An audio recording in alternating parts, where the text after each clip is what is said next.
વડોદરાના માણેજાથી મારેઠાને જોડતો બ્રિજ વિવાદમાં સપડાયું છે। 1.5 વર્ષ પહેલા બનેલા બ્રિજનો એપ્રોચ રોડનો ભાગ બેસી ગયો છે। બ્રિજમાં વાપરેલ કપચી અને સળિયા પણ દેખાવા લાગ્યા છે।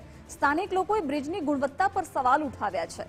કોન્ટ્રાક્ટર અને અધિકારીઓની કામગીરી પર સવાલ ઉઠ્યા છે। બ્રિજમાં મોટી કટકી કરી હોવાનું સ્થાનિકોએ જણાવ્યું છે। બ્રિજનો એપ્રોચ રોડ બેસી જતા અકસ્માતનો પણ લોકોને ભય રહે છે। એપ્રોચ રોડની મેન્ટેનન્સની જવાબદારી વડોદરા કોર્પોરેશનની છે। अनेक वखत रजूआत करवा छतां पण कोर्पोरेशने आंख आड़ा कान कर्या छे। एक्सिडेंट थाय बीजू शुं थवानुं? एक्सिडेंट थाय तो उपाधी थाय, बीजू तो शुं थाय यार? शुं लागे छे बेदरकारी छे એવું અહીંયા લાગે છે? બેદરકારી જ છે ને કેટલા વખતનું છે અમનેનું નહીં, આ ખાસો ટાઈમ થઈ ગયો છે। લાવ દેખી જ જાય છે કે તકલીફ કામ છે એ લોકોનું। અને હમણાં 2 દિવસ પહેલા એક જણ સ્લીપ ખાઈને પડી ગયેલું ને, આ રોડના દખે સ્લીપ ખાઈને પડી ગયેલા એ લોકો। થઈ શકતે આ જલ્દી કામ નહીં કરે તો થઈ શકતે કામ, એવું બી ઇમિડિયેટલી મેં તો કેવું કરવું જોઈએ। આ માનીએ જ છે કેમ કે 1 વર્ષમાં તૂટવો ના જાય, તૂટ્યો તો કેમ તૂટ્યો એનું પ્રોપર રીઝન હોવું જોઈએ।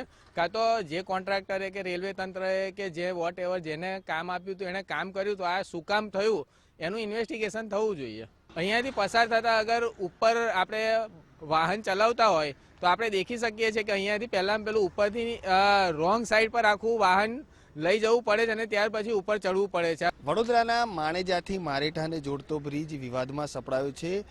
1 થી 1.5 વર્ષ પહેલા જ આ બ્રિજ છે કે જેને રેલવે વિભાગ દ્વારા બનાવવામાં આવ્યો હતો, પરંતુ હવે આ જે રોડનો એપ્રોચનો જે ભાગ છે કે જે બેસી ગયો છે ને તેના કારણે વાહન ચાલકો છે તેઓ પણ મુશ્કેલીમાં મુકાયા છે। એક તરફથી આવતા જે વાહન ચાલકો છે તે રોંગ સાઈડ પરથી પસાર થઈ રહ્યા છે, એટલે બિલકુલથી જે વાહન ચાલકોને પણ ક્યાંક ને ક્યાંક અકસ્માતનો ભય છે તે સતાવી રહ્યું છે।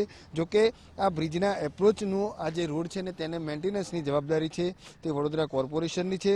વડોદરા કોર્પોરેશનના અધિકારીઓ એપ્રોચ રોડ બેસી ગયો હોવા છતાં પણ આ જે સમારકામ છે તે નથી કરી રહ્યા, ત્યારે રેલવે વિભાગ દ્વારા પણ ક્યાંક ને ક્યાંક એકબીજા પર ખો નાખવામાં આવી હોય તેવું અહીંયા લાગી રહ્યું છે। લોકો પણ સવાલ કરી રહ્યા છે કે આ બ્રિજની ગુણવત્તા છે તે ક્યાંક ને ક્યાંક નબળી છે ને તેના કારણે આ પ્રકારની સ્થિતિ છે તેનું નિર્માણ થયું છે।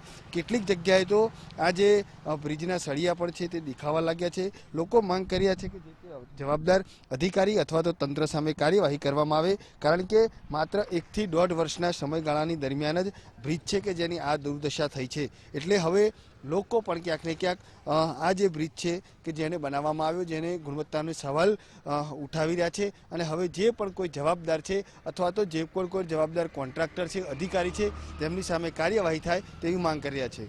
કેમેરામેન ડીકે સોલંકી સાથે અલ્પેશ સુથાર, ગુજરાત ફર્સ્ટ, વડોદરા।